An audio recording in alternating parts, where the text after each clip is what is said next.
Let's do a low bar squat. Control, speed up, drive. Easy, easy. Good. Any questions or observations? Yes, Ivan. I have a question about eye position. Yeah. Kind of look, I'll tell you now, I don't agree with that. My cue is to look straight ahead. Now, unfortunately, Ollie's in the UK, and I've only had one squat session with him since he's been here. So right now, I'll tell you, I'm not going to change that. So something that you have to understand with high-level lifters is they found a way that works for them, and making small changes can be very ineffective in the short term. It can make them go backwards immediately. So right now, I've noticed, as we're cueing, he's doing everything as I'm saying it, but then as it gets heavier and heavier, his subconscious takes over. And now he's doing what is comfortable for him. Yes, I'm aware of it. No, I don't agree with it. No, I'm not going to change it right now. How will I change it and when will I change it? Once we achieve our first objective, we then go, cool, your eyes dropped as soon as you came down here. As soon as you started loading heavy weights. How can that negatively impact the shape of the squat? Can it negatively impact? Yeah, you're doing it with your hand. Why don't you say it out loud? I wouldn't say the back rounds necessarily, okay, but yeah, it does tip forward a little bit more than it would if you were to look up, because the body follows the eyes. It's a proprioception thing. Now, why would someone want to look down in a squat? What's a logical explanation for that? There is one.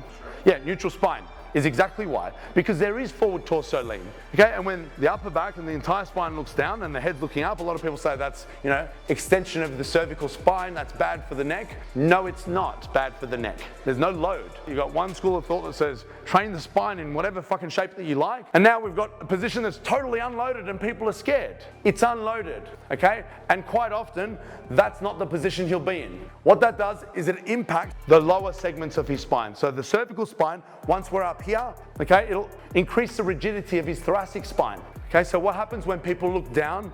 The body follows the eyes, and quite often, that's where they fail. So you can do that with a neutral spine. You can tip forward with a neutral spine. You get it? It doesn't necessarily have to round. But this is why I teach, look straight ahead. Now that was taught to me by my mentors, Eric's dad actually taught me, but Eric is the one that squatted 482 kilograms at 140 kilos body weight, best in the world. And his dad said, there is one rule, and that is to look straight ahead because the body follows the eyes.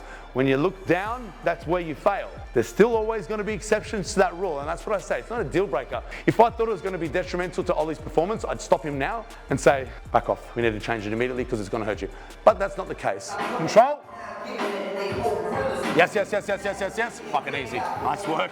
Let's bring it to 180. I'll give you some examples of how I coach a lifter like Ollie to make these changes. So I observe how he did on his top weight, which I know is actually submaximal because he did 300 kilograms the other day. So this is, from a coach's standpoint, this is what I'm looking for. Okay, I'll take them to a weight that they respect without breaking them. And then I will say, now let's implement some of the cues that I wanted to change on the way up. But I can't risk that on the heavy weights, right? So quite often when I take on an elite lifter, although I might think that what they're doing is wrong, I may not change them initially. So this is where I'll do things like my favorite accessory exercises, a paused squat, okay, where I'm teaching them, I want you to be in a certain position and spend time there. I'll tell you another thing about really, really strong lifters. I wouldn't just come in and say, no, you don't qualify, your eyes are down, so what we're gonna do is ditch all of your long-term plans or your short-term plans. If you have a comp coming up, don't worry about that because I need to fix this technique. And therefore, we go straight to 180 kilo pause squats and don't worry about the heavy stuff.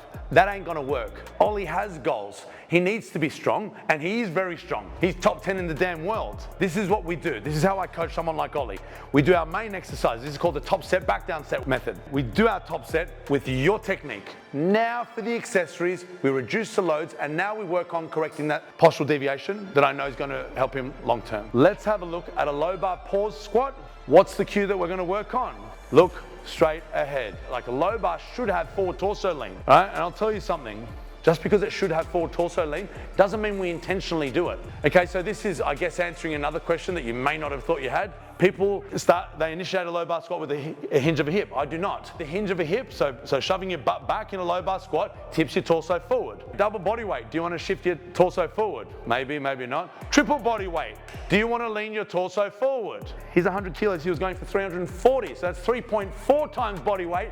Do you want to shift that barbell in front of your center of your base of support? No, you don't. You want to align it with the center of the base of support. So this is how you initiate the movement, right? So I don't want to teach you all these beautiful things with strong hip extensors and tipping forward and all these things with a bodyweight squat. or a double body weight squat, sorry to be rude, but who cares about a double body weight squat when human potential allows us to do triple and even more? And to do triple and even more, you do not want this. It's not just a load on your back. It's a load that's shaking around on your back. You want precision, okay? I want to guide center of mass in line with the center of my base of support. You do not do that by going donk, okay? So let's have a look at his torso position and how that cue of looking straight ahead impacts the bottom position of his squat. 2 reps, please. Ollie, you big stud. Eyes up, massive breath. Eyes up. What a lovely looking thing. Eyes up. Alignment. Okay. How does that look? Look good? It's aligned.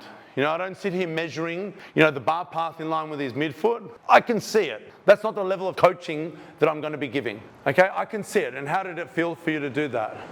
Okay, for the light loads, it feels good. For the heavy loads, instinctively, he's not going to want to do that. So therefore, I won't do back down work with those heavy loads. I want him to think. With heavy loads, I don't want him to think. Do you get it? You can't think under heavy loads. You need to get into a state of mind. I don't know if he did it just then, but he goes crazy eyes when he gets very, very, very heavy. Okay, and that's not the time to go, okay, you know what I mean? All right, so now he can think and not, use maximal aggression and heightened arousal to achieve this submaximal load. So this is where the art of coaching comes in.